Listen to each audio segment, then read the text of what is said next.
हो ना क्वेश्चन, तुम लोग आधा तैयारी हो जाएगा बच्चा, मैं हाथ जोड़ के कहता हूं तुम लोग प्रीवियस ईयर क्वेश्चन 10 साल का देख लो, 13 से देखना।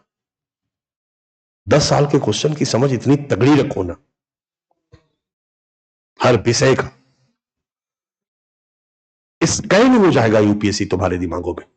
और जब तुम्हारे दिमागों में यूपीएससी स्कैन हो जाएगा, तुम लोग इतना मेहनत करते हो, इतनी पढ़ाई करते हो, अरे भाई मुश्किल से 100 पेज का बुकलेट होगा, 50 पेज का बुकलेट होगा, छोटे छोटे शब्दों में। पूरे जीएस के 10 साल का क्वेश्चन कितने पेज का आता है? 1 साल का क्वेश्चन कितने पेज में आता है? जीएस पेपर 1 में कितने प्रश्न होते हैं? 20 प्रश्न। 20 प्रश्न को छोटे छोटे शब्दों में लिखो दोगे तो एक जो टाइप करते हैं हम लोग, उसको हम लोग एक पेज में निपटा देते हैं। तो 4 पेज 10 साल का 40 पेज, 4 पेज में सारा पेपर हो गया ना। 40 पेज का एक बुकलेट रखो मेरे प्यारे बच्चों, उसके ऊपर 2 पेज का जीएस का सिलेबस रखो बच्चों, 2 पेज का जीएस का सिलेबस, और उसके नीचे 40 पेज का 10 साल का प्रीवियस ईयर क्वेश्चन। वो जेब में रखो, कहीं भी रखो, देखते चलो और उसको इंटीग्रेट करके देखो। कष्ट क्या होता है कि पहले पॉलिटी पढ़ाई जाती है जीएस में, तो पूरी तरह पॉलिटी में डूब जाते हो। अरे पॉलिटी में डूबे हुए हो तो उस समय ज्योग्राफी, उसी समय सोसाइटी, कई जगहों पर प्रश्न तुम्हारा इंटीग्रेट करके पूछा जा रहा।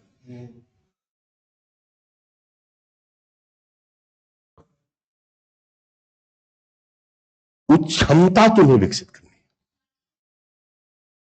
भारतीय संविधान का अनुच्छेद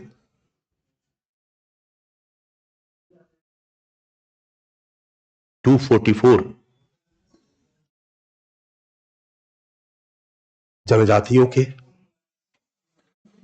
से संबंधित है।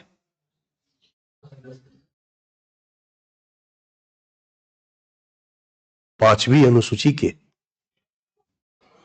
जनजातियों से संबंधित 5वीं अनुसूची के सफल क्रियान्वयन नहीं होने का वामपंथी विचारधारा के उग्रपंथ पर क्या प्रभाव पड़ा है? मैं यूपीएससी का क्वेश्चन बोल रहा हूं। इस क्वेश्चन का आंसर देने के लिए अगर व्यक्ति के पास 244 और 5th शेड्यूल के प्रोविजन का प्रॉपर ज्ञान हो, और ये ज्ञान कहां मिलेगा? कॉन्स्टिट्यूशन में, पॉलिटी में। इस प्रश्न का आंसर देने के लिए 5th शेड्यूल का और 6th शेड्यूल का इवेल्युएशन का ज्ञान हो। ट्राइबल इंपावरमेंट में 5th शेड्यूल पूरी तरह से सफल हुआ नहीं हुआ तो क्यों नहीं हुआ, 6th शेड्यूल सफल हुआ तो क्यों हुआ, ये प्रॉपर ज्ञान हो। ये ज्ञान कहां मिलेगा? सोशल जस्टिस के सेक्शन में। और दोनों का ज्ञान हो तो इसी ज्ञान को बेस बना करके उत्तर लिखना है वामपंथी विचारधारा के उग्रपंथ पर।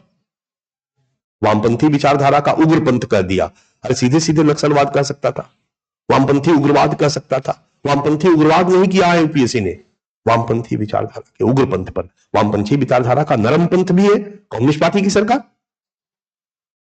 जो चुनाव लड़ती है, सत्ता में आती है, और वामपंथी विचारधारा का उग्रपंथ भी है नक्सली संगठन।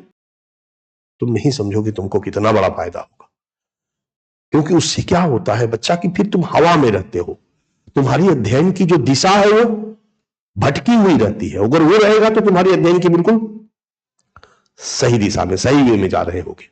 उसी तरह 10 साल आपके पास जीएस का जो ऑप्शनल का क्वेश्चन हो और ऑप्शन का सिलेबस हो, वो दिमाग में।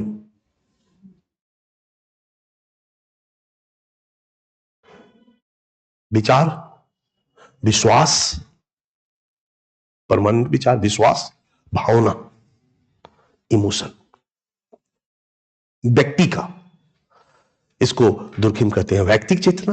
और यही चीजें यदि समूह की हो, देशभक्ति क्या है? समूह की भावना है। देशभक्ति विचार है, विश्वास है, या भावना से जुड़ा हुआ चीज है? भावना से जुड़ा हुआ चीज है। देशभक्ति सामूहिक चेतना का पाठ। क्लियर है? तो व्यक्तिक चेतना और सामूहिक चेतना। अगला लिखो, किसी व्यक्ति का विश्वास, विचार या भावना, सामूहिक चेतना, समाज का या समूह की मान्यताएं,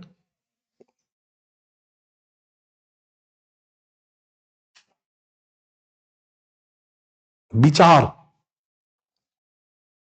या विश्वास,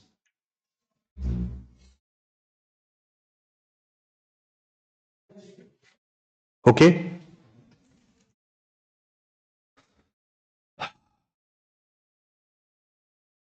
सामाजिक मूल्य, सामाजिक नियम व्यक्ति की मान्यता है या समाज की? बोलो।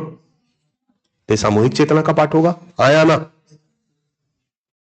ये सामूहिक चेतना से संबंधित है, सामूहिक चेतना से संबंधित है, बोलो।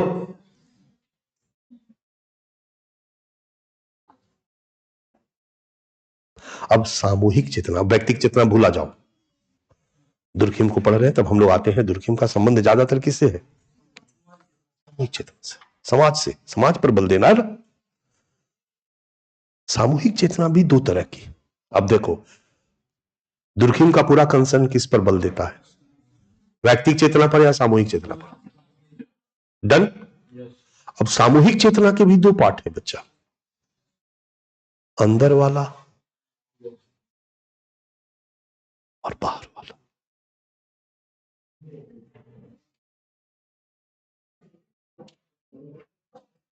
भगवान